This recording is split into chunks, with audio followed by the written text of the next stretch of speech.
ഈശോ മിശിഹായിൽ സ്നേഹം നിറഞ്ഞ സഹോദരങ്ങളെ, നമ്മുടെ ഉള്ളിൽ ആത്മീയ തീഷ്ണതയാണോ ആത്മീയ തളർച്ചയാണോ നമ്മളെ നയിക്കുന്നത് എന്ന് ആത്മശോധന ചെയ്യണം.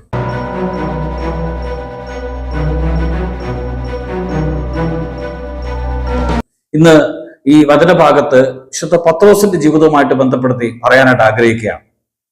പത്രോസിന് താബോർ മലയിൽ വെച്ച് ദൈവിക ദർശനം ഉണ്ടാകുന്നുണ്ട്.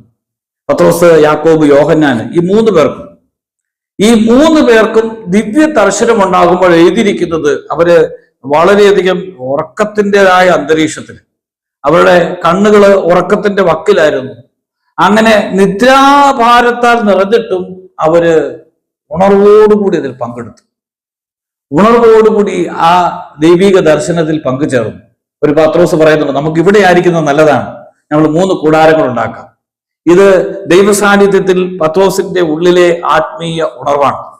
ഇതേ പത്രോസിനെയും യാക്കോബിനെയും യോഹന്നാനെയും ഗത്സമൻ തോട്ടത്തിൽ കർത്താവ് ഏറ്റവും അടുത്ത്, ഈശോ വളരെയധികം വേദനിക്കുന്ന ആ ഗത്സമൻ തോട്ടത്തിലെ വേദനയുടെ ഏറ്റവും അടുത്ത് നിന്നിരുന്നവരാണ് പത്രോസും യാക്കോബും യോഹന്നാനും. പ്രലോഭനത്തിൽ ഉൾപ്പെടാതിരിക്കാൻ ഉണർന്നിരുന്ന് പ്രാർത്ഥിക്കണമെന്ന് കർത്താവ് നിർദ്ദേശവും പ്രത്യേകിച്ച് താക്കീതും ഒക്കെ നൽകിയതിനു ശേഷം കർത്താവ് പ്രാർത്ഥിച്ച് തിരിച്ചു വരുമ്പോൾ പത്രോസും യാക്കോബും യോഹന്നാനും വ്യസനം നിമിത്തം ഉറങ്ങിപ്പോയതാണ് കാണുന്നത്. പ്രിയപ്പെട്ടവരെ, താബോർ മലയിൽ ഉണർന്നിരുന്നവര് എന്തുകൊണ്ട് ഗത്സമനിൽ ഉറങ്ങിപ്പോയി?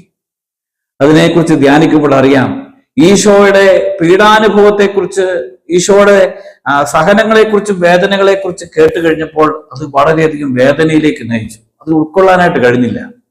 എന്നാൽ ദിവ്യ ദർശനത്തില് താബോർ മലയിലെ രൂപാന്തരീകരണത്തെ അവര് സന്തോഷത്തോടുകൂടി സ്വീകരിക്കുകയാണ്. വീണ്ടും പരിശോധിക്കപ്പെടാറ് ഈശോ കേസറിയ ഫിലിപ്പി പ്രദേശത്ത് അത്ഭുതങ്ങളും അടയാളങ്ങളും പ്രവർത്തിച്ച് മുന്നോട്ട് പോകുമ്പോൾ അനേക രോഗികളെ സുഖപ്പെടുത്തി 5 അപ്പം 5000 പേർക്ക് വേണ്ടി വർദ്ധിച്ച് ഇങ്ങനെ പോകുന്ന സമയത്ത് ഈശോ ഒരു ചോദ്യം ചോദിക്കുന്നുണ്ട്, ഞാൻ ആരെന്നാണ് നിങ്ങൾ പറയുന്നത്? ജനത്തിന്റെ അഭിപ്രായങ്ങൾ കേട്ടതിന് ശേഷം ഈശോ പത്രോസിനോടും ബാക്കി അപ്പസ്തലന്മാരോട് ചോദിക്കുന്നത്, ഞാൻ ആരെന്നാണ് നിങ്ങൾ പറയുന്നത്? ഒട്ടന്നെ തന്നെ സ്പോണ്ടേനിയസ് ആയിട്ട് പറയാണ്, നീ ജീവനോടെ ദൈവത്തിന്റെ പുത്രനാണ്. ഇങ്ങനെ പറയാനായിട്ട് ഈശോ അവനെ പ്രോത്സാഹിപ്പിക്കുക, അല്ലെങ്കിൽ അവനെ അഭിനന്ദിക്കുന്നുണ്ട്. മാംസരക്തങ്ങളല്ല, സ്വർഗസ്ഥനായ പിതാവാണ്. പക്ഷെ പത്രോസിനെ ഇങ്ങനെ പ്രേരിപ്പിക്കുന്നത് ഈശോയുടെ അത്ഭുതങ്ങൾ കണ്ടിട്ടാണ്. ഇതേ ശിമിയോൻ ഈശോ മരണത്തിന് വിധിക്കപ്പെട്ട് വിചാരണ നടക്കുന്ന സമയത്ത് തീയുടെ അടുക്കലേക്ക് നിന്ന് തീ കായാനായിട്ട് പോകുന്ന ശിമിയോൻ പത്രോസിനോട് പരിചാരകർ ചോദിക്കുന്നുണ്ട്, നീയും അവന്റെ കൂടെയില്ലേ? ഉടനടി ശിമിയോൻ പത്രോസ് പറയാണ്, ഞാൻ അവനെ അറിയില്ല. നീ ജീവനുള്ള ദൈവപുത്രനാണെന്ന് പറഞ്ഞ ശിമിയോൻ പത്രോസ് എങ്ങനെ തളർന്നുപോയി? പ്രിയപ്പെട്ട സഹോദരങ്ങളെ, ജീവിതത്തില് സന്തോഷങ്ങളിലും സുഖങ്ങളിലും ദൈവത്തെ ആരാധിക്കാൻ എളുപ്പമാണ്. തീച്ചുളകളുടെ, സങ്കടങ്ങളുടെ, പ്രയാസങ്ങളുടെ, പ്രതിസന്ധികളുടെ മധ്യത്തിൽ നിനക്ക് ദൈവത്തെ മഹത്വപ്പെടുത്താൻ കഴിയുമോ? ആത്മശോധന ചെയ്യണം.